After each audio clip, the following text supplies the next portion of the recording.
Welcome to the AI Applied podcast. I'm your host, Jaden Schaefer. Each week, I cover breaking AI news, tools, and interview experts giving you actionable tips on applying AI into your career, job, workflows, and life.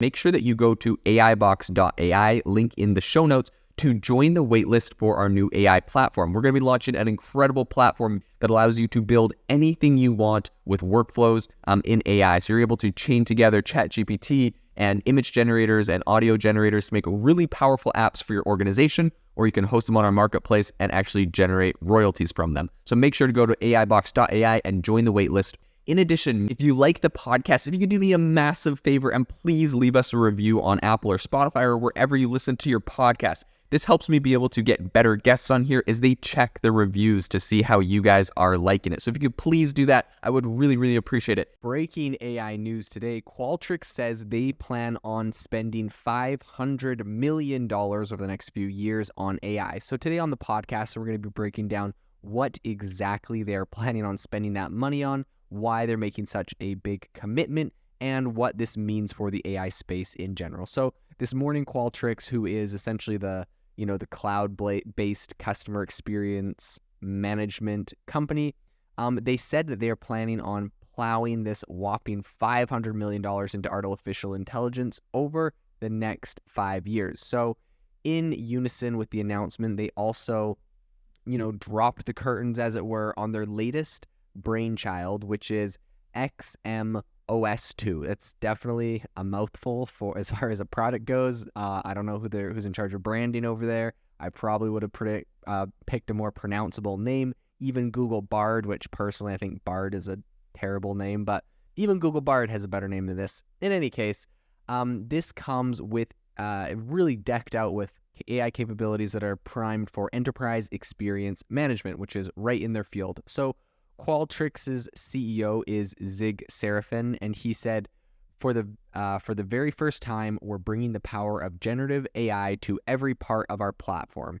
In their official press statement, he also said that this is, quote, the most important innovation in experience management since we launched the category in 2017. So as juicy as this sounds, Qualtrics' investment plan really is breaking down to around $125 million a year over 4 years. Sorry, not a 5-year period. This is a 4-year period. So what they plan on spending that on exactly is still a bit of a mystery. Now, this comes on the back of a number of other firms that have, made claims or made announcements that they're going to be spending heavily on AI. You have, SAP, who is investing in AI and has plans to invest heavily in AI. You have Accenture, who has made announcements they're investing heavily in AI. You have Salesforce, who has made, some massive AI funds. And all of these companies are making $100 million, in some case, billion-dollar funds of what they're planning on spending over the next number of years. Now, the reason that these companies are making these announcements, number one, of course, is it's just good PR.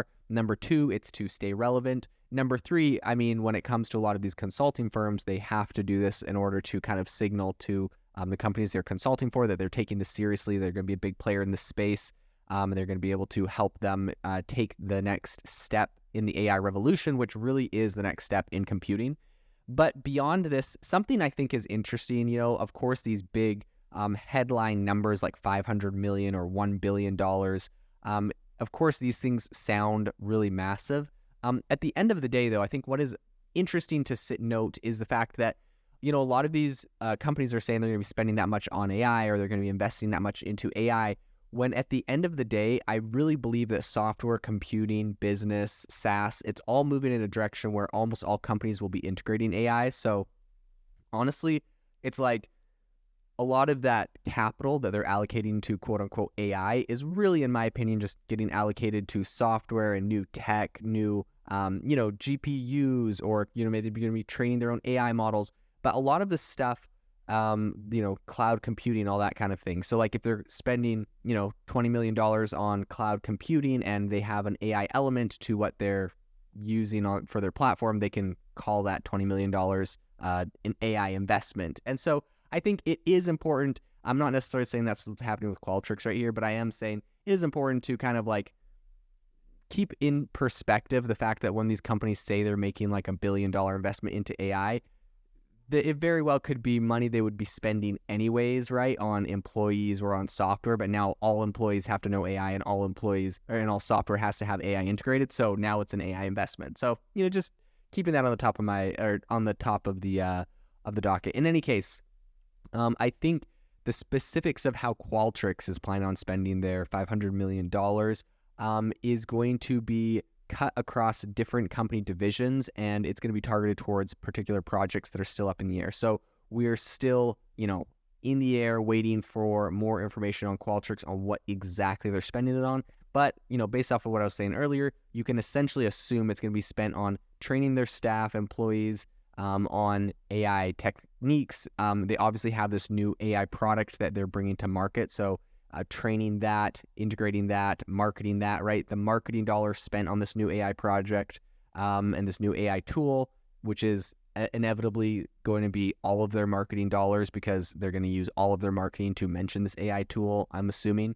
And so at that point, that all gets included. So it's almost like when you pivot to launch an AI product and you say we're going to spend $500 million on AI, it's just like, well, that's just your capital expenditures anyways, but whatever. Okay, so I think that being said, if this financial gamble, as it were, comes to fruition, Qualtrics will join the league of tech behemoths who are really showering cash into this rapidly growing generative AI sector. So we have Salesforce Ventures that I mentioned earlier, and that's the venture capital arm of Salesforce. But they actually specifically said they are going to spend $500 million for startups innovating in generative AI. That's interesting because they are going to be acquiring or partnering with those startups, helping fund them.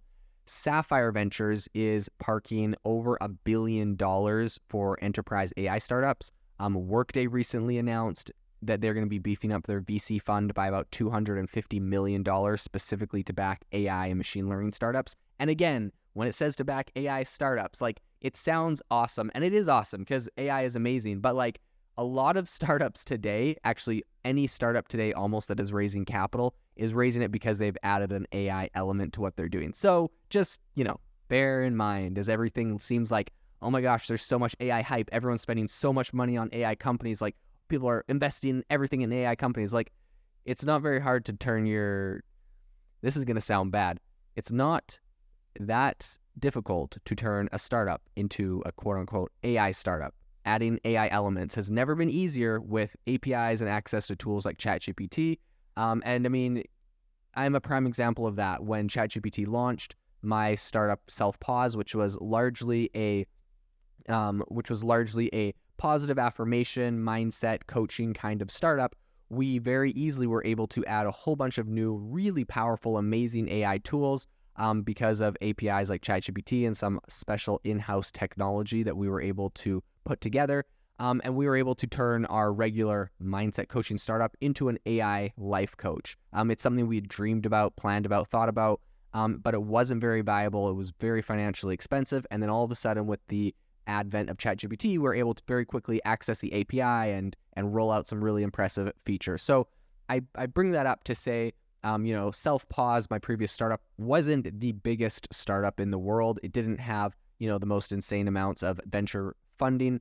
But even with our small and nimble team, we're able to pull something off very, very quickly that was very powerful. And so I bring that up because when all of these companies are announcing that they're going to be backing AI startups, every startup will be, I think every startup is inevitably going to be an AI startup that is raising money in the next little bit. And so when people make announcements about what they're going to spend on AI, they're just spending it on the regular startup, just the ecosystem change. We added the AI word in front of everything.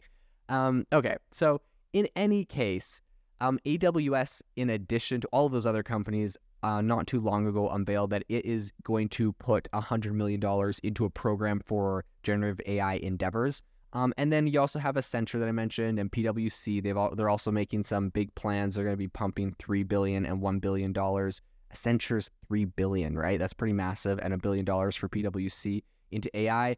And then, of course, we have SAP that, I covered on the podcast earlier today, but they just announced that they're backing Anthropic, Cohere, and Alpha. So I think forecasts by McKinsey right now suggest that generative AI has the potential to add a staggering $4.4 trillion annually to the global economy. And so that, I think, is actually a very important number. I think that number has a lot more weight than all of these companies saying, we're going to spend $3 billion on AI, we're going to spend $1 billion on AI. This is different because this is McKinsey saying they believe AI has the potential to tack on an additional 4.4 trillion. So that a global economy will grow in addition to what it was going to do otherwise. And I think that's a number that you want to actually calculate. It's like if a lot of these companies were being super transparent, they would say, we're planning on spending X amount on our expenses and on investments on software and blah, blah, blah. And an additional is, exclusively for AI, but now everything's AI. So whatever. Okay. I'll stop repeating that. In any case, I think not everyone is convinced that this is a gold rush. Some strategists caution that the AI frenzy is eerily reminiscent of the tech bubble in the 90s and may not necessarily translate into a lot of profits for these companies.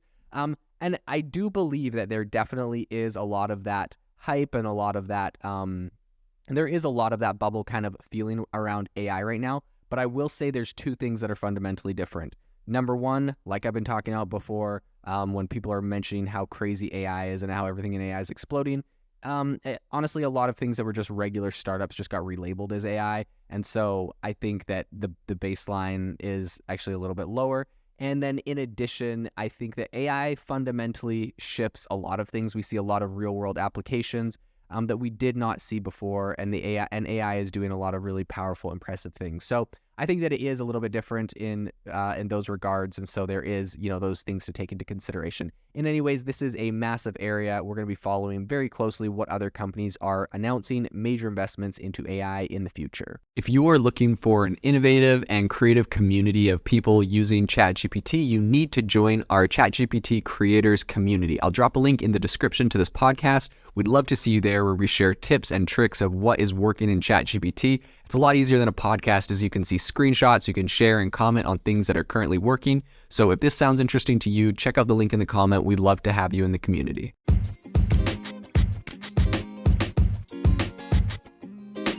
Thank you for tuning in to the AI Applied podcast. Make sure to rate this wherever you listen to your podcasts and have a fantastic rest of your day.